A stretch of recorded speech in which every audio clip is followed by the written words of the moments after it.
আফসোস, হায় আফসোস। আল্লাহ রব্বুল আলামিন আমাদেরকে 24টা ঘন্টা দিলেন। এই 24টা ঘন্টা বান্দা তোমাকে দিলাম, তুমি দুনিয়ার সমস্ত কাজই করো, তবে মাত্র অল্প সময়ের জন্য আমার কিছু কাজ করো। সকালবেলা আল্লাহ রব্বুল আলামিন মুয়াজ্জিনের মাধ্যমে ফোন করে, ও বান্দা, হাইয়া আলাস সালাহ, আসো নামাজের দিকে আসো। হাইয়া আলাল ফালাহ, কল্যাণের দিকে আসো। সকালবেলা যখন ডাকে, হায় আফসোস, হায় আফসোস, আমাদের কিছু ভাই সেই ডাকে সাড়া না দিয়ে ঘুমিয়ে থাকে।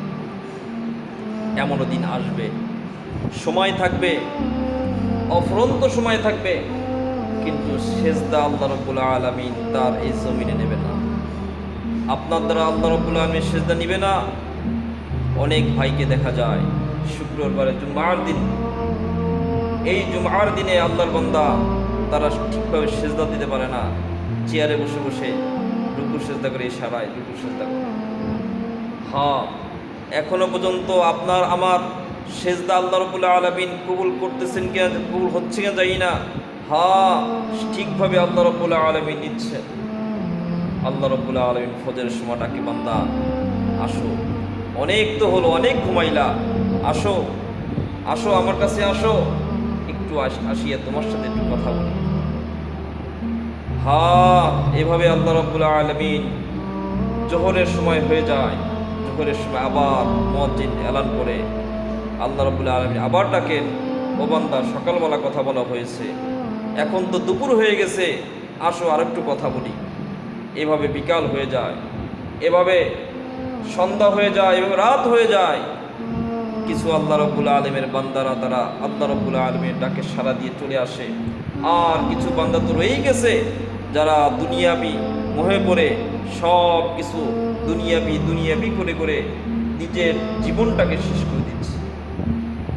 দুনিয়া তো এমন একটা পচময় গান্ধা দুনিয়া এমন একটা জিনিস, যাকে দুনিয়া গ্রাস করেছে, তার এহকাল পরকাল সব শেষ হয়ে গেছে। এই দুনিয়ার পিছে আমাদের অনেক ভাই ছুটতেছে, দুনিয়ার পিছে ছুটতেছে। কত টাকা ইনকাম করলে দুনিয়ার সবচেয়ে বড় লোক হওয়া যায়? পৃথিবীর মধ্যে যে বড় লোক, তাকেও যদি আপনি জিজ্ঞাসা করেন যে অনেক তো হলো, এবার থামি, বলে না, আরো প্রয়োজন, আরো। আজ এই সময় হচ্ছে আমাদের যাওয়ার সময় হয়ে যেতেছে, এটা আমাদের খেয়াল নাই। নিজের দিকে একটু তাকিয়ে দেখি, আমাদের চুল কিন্তু পাক ধরছে, সাদা রং হয়ে গেছে, কালা সাদা হয়ে গেছে। যে কোনো মুহূর্তেই এই চুল আস্তে আস্তে পুড়ে সব সাদা হয়ে যাবে। আস্তে আস্তে আমাদের নখগুলো আস্তে আস্তে এভাবে দুর্বল হয়ে যাবে, শরীর দুর্বল হয়ে যাবে। আজ অনেক শক্তি আছে, কিছুদিনের মধ্যে সেই শক্তি আস্তে শেষ হয়ে যাবে। এই জন্য ভাই, নামাজটাকে আমরা কি করবো না, ছাড়বো না। এই ওয়াদা আমরা সবাই করবো তো ইনশাআল্লাহ। আমরা সকলেই করব যে নামাজটা আমরা কমপক্ষে 5 ওয়াক্ত নামাজ জামাতের সাথে পড়ব। যদি এই নামাজকে আমরা ছেড়ে দিই, দুনিয়াতে এই নামাজকে যদি ছেড়ে দিই, আল্লাহ রাব্বুল আলামিন দুনিয়াতে আল্লাহ রাব্বুল আলামিন অনেক বড় বড় শাস্তির সম্মুখীন করবেন। হাদিস শরীফে বলে যে 1 ওয়াক্ত নামাজ যদি কেউ না পড়ে, তাকে 80 খুতবা জাহান্নামে দেবে। 1 খুতবা সমান 2,88,00,000 বছর। আল্লাহ রাব্বুল আলামিন আমাদের সকলকে আল্লাহ রাব্বুল আলামিনের হুকুম নামাজ পড়ার মতো তৌফিক দান করুন।